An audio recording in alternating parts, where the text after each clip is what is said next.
Villa number 17 గుర్తుపెట్టుకోండి, కొండాపూర్లో ఉంటుంది, కొల్లా లగ్జరియా. అందరికీ నమస్కారం. రాజా సాబ్ డే వచ్చేసింది కదా. మొత్తానికి 1.5 year తర్వాత ప్రభాస్ నేను స్క్రీన్ మీద చూడబోతున్నాం అనమాట. సో నేనైతే నా దోస్తులు అయితే తీసుకుని బోర్మన్లో ఉన్న విజేత థియేటర్కి అయితే వచ్చేసాం.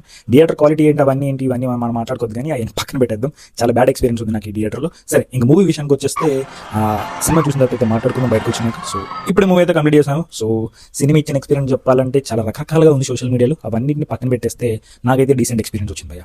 ముందు వెళ్తున్న గ్రీన్ షాట్ వాడు ఉన్నాడు కదా, వాడైతే ప్రభాస్ అన్నకి డైహార్డ్ ఫ్యాన్. వాడు ఎక్స్పీరియన్స్ అయితే చాలా బాగా ఎంజాయ్ చేశాడు వాడు. ఎందుకంటే చాలా రోజుల తర్వాత ప్రభాస్ అన్నని వింటేజ్ లుక్లను చూపించడం కాకుండా ఆ వింటేజ్ వైబ్ని క్రియేట్ చేశారని చెప్పుకోవచ్చు. టైటిల్ కూడా అయితే పిచ్చగా నచ్చింది నాకు. దాని తర్వాత హై మూమెంట్స్ అయితే అక్కడక్కడ చాలా బాగా టచ్ అయినాయి.